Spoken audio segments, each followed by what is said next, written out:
Hi there and welcome back to Simply Scratch Kitchen. My name is Hannah if you're new here, and today I am going to be sharing with you 3 meals from my week, and they are scratch meals that I make when I'm in survival mode. So a lot of times when we're in that state, we tend to eat out and buy a lot of processed food, but it's when we need our good, nourishing, home-cooked meals the most. So I'm going to show you what I do on those weeks when I need something really simple, really quick, that's not going to make a bunch of dishes, but is still going to nourish me and my family.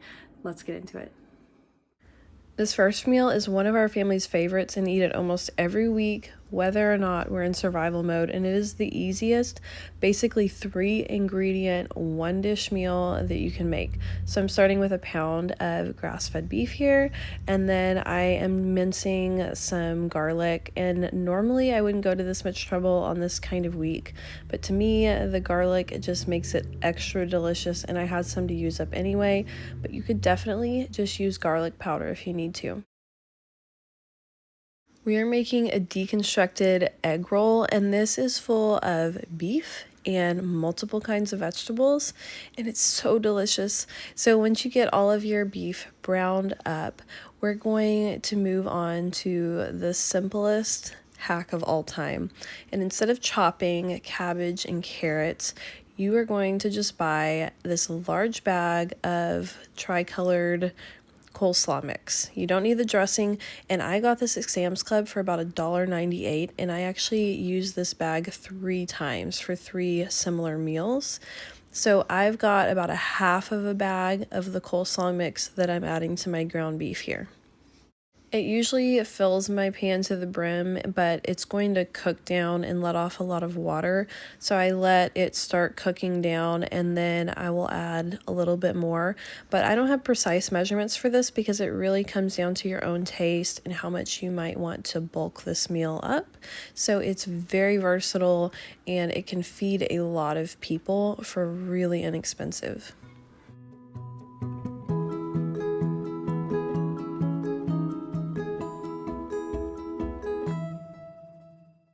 Once I have a little more space in my pan, I'm going to add the rest of my cabbage mixture, and then I'm going to add a couple of seasonings. So I start with black pepper, and then I like to add a little bit of salt, but we're about to add coconut aminos or soy sauce to this. So I will usually go really light on the salt until I've added that, and then I will taste it afterwards.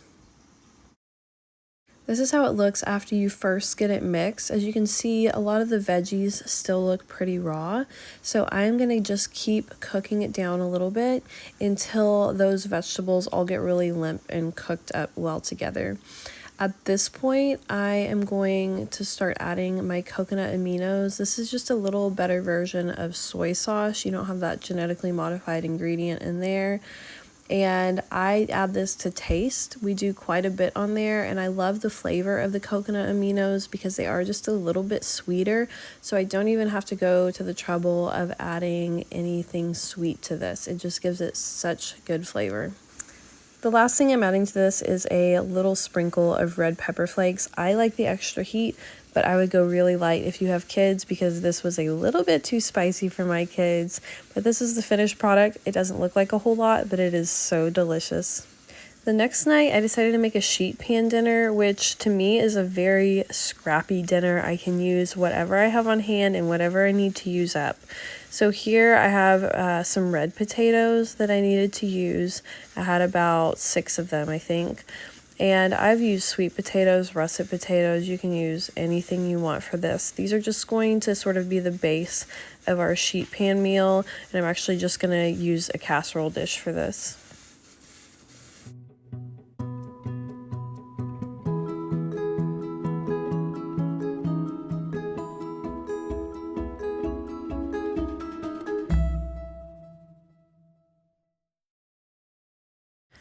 We're going to roast these potatoes, so I'm going to add them to the bottom of my glass dish here, and then I'm just going to spread them out on an even layer so that they get nice and crispy, and I'm going to drizzle them with some avocado oil, and then I'm going to season them up the way my mom used to season them when I was a kid, which is salt, pepper, onion powder, garlic powder, and paprika.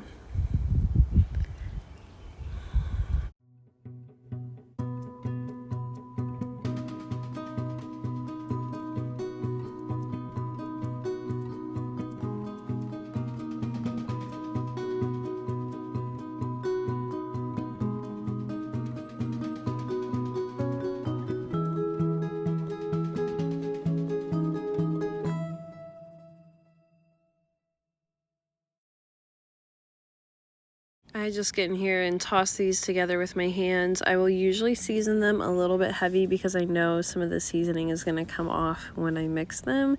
And again, just in a thin layer there. For our protein today, I'm going to use these beef sausages. They have no preservatives in them. They're just beef and some spices. So I really like these, but I have also used chicken. You can use beef. You can do anything you want with these sheet pan meals. Sometimes I cut these into quarters so they're little bite-sized pieces, but today I decided to just leave them whole because I wanted them to be that like crispy sausage texture on top. This is going to go in a 425 oven for about 25 minutes. And then I'm going to pop out one of my cans of home canned green beans here. I am going to drain the liquid off of these.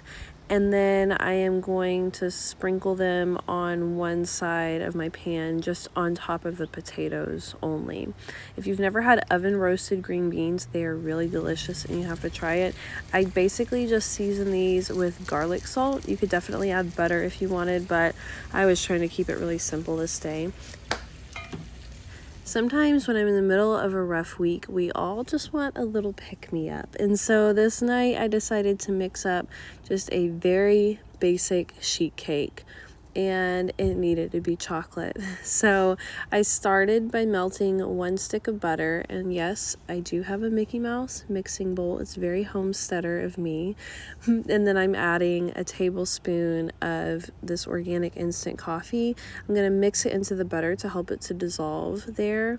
And it just gives a great flavor to chocolate cakes. I'm using my Danish dough whisk because it makes combining the batter very simple and I don't need multiple tools. Next, I'm adding 2/3 cup of date sugar. This is my favorite sugar right now because I love the flavor that it gives. It doesn't have that artificial taste like you might get from some other sweeteners, and it's actually much more nutrient dense. Dates also have really high fiber content, and so they help slow down that rise in your blood sugar when you eat something sweet. So date sugar overall is a little better than refined sugar for your blood sugar. I added another 1/3 cup of cocoa powder here, and then I am just combining it and tasting it, and then we'll add the rest of our ingredients. I'm going to add a teaspoon of vanilla extract. Then I'm going to add 2 fresh eggs here. These are fresh, unwashed chicken eggs from the backyard, so that's why they are sitting on the counter.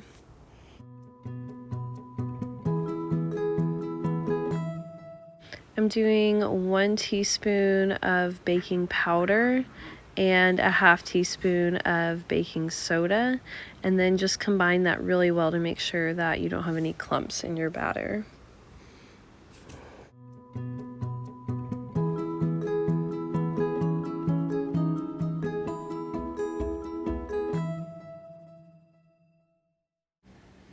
And then I'm just doing a 1/2 teaspoon of salt as well.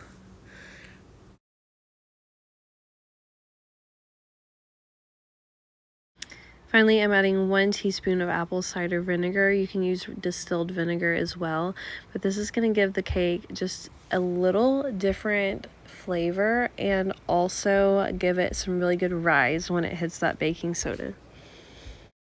We're going to do 1 cup of flour, and it's really a pretty low flour recipe because so much of our dry ingredient is actually going to be cocoa powder. The last thing we're adding here is 1.5 cups of whole milk. I'm going to beat this really well until everything is combined and also the batter is really fluffy. It's going to be pretty thick, but not too thick. I just spread this in a 8x8 square baking dish, but you can bake this so many different ways. And I popped it into a 375 oven. I went ahead and turned it down and I baked all of this together until it was done. And we had a really big feast here. This food was so delicious. The sausage was really crispy. And then after dinner, we made like a whipped cream that was just a little bit light. I sweetened it again with date sugar and vanilla, and this was so good. This last meal that I made, I decided to go ahead and make a huge pot of soup so that it would last me a couple days. I knew that the next night my husband was going to be working, and whenever that happens, I like to make a big batch the night before so that I can just reheat leftovers for me and the kids. So again, we're starting with a pound of grass-fed beef and going to brown that up in my big stock pot here. Ground beef soup is one of my favorites because I feel like I can pack a lot of nutrients into it. It's very filling and it's very just warming and comforting on weeks when you need that. Even when it's warm outside, I love to make soup because it's just so easy and I always have tons of leftovers. In a perfect world, I love to add onions and garlic to this, but this week we're just doing spices from the cabinet. So salt and pepper, onion powder, garlic powder, and then I added a little bit of thyme as well.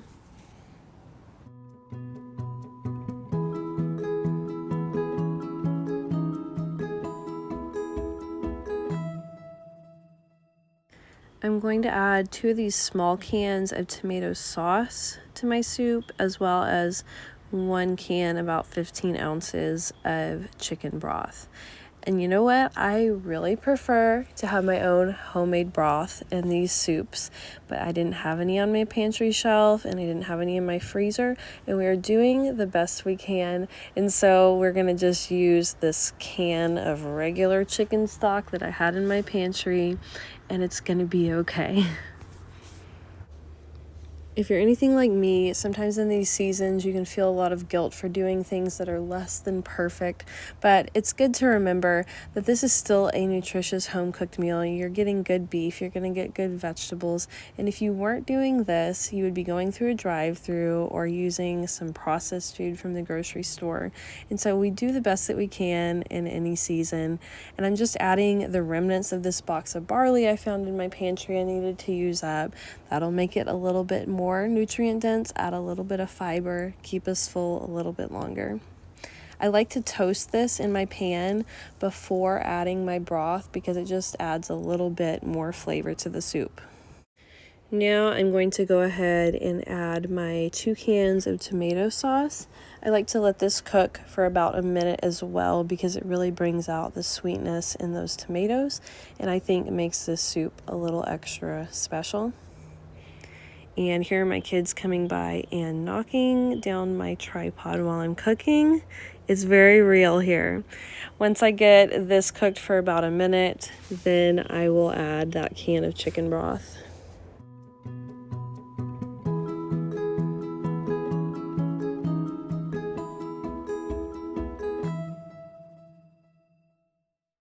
It's days like this when I really appreciate some of the things I can get from Azure Standard. So this is actually a bag of frozen organic hash browns, and all they are is organic potatoes. There's no additives, and these go so well in soup. They're pre-chopped, they're pre-blanched. They only need about 5 or 10 minutes to cook all the way through.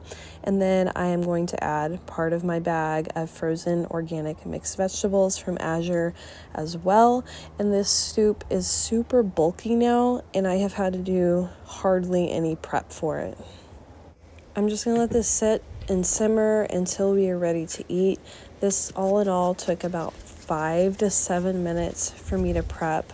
I'm adding some last seasonings to it to taste, and this made so much soup. This was bowls for all of my family members, and I still had this much left over for the next day. We ended up having enough for lunch and a second dinner. Thank you so much for being here this week. I hope you found some good ideas for those rough weeks when you just need some really simple meal ideas. If you found something helpful, please be sure to leave me a comment and subscribe so you don't miss future videos from my Scratch Kitchen, and I'll see you next time. Bye-bye.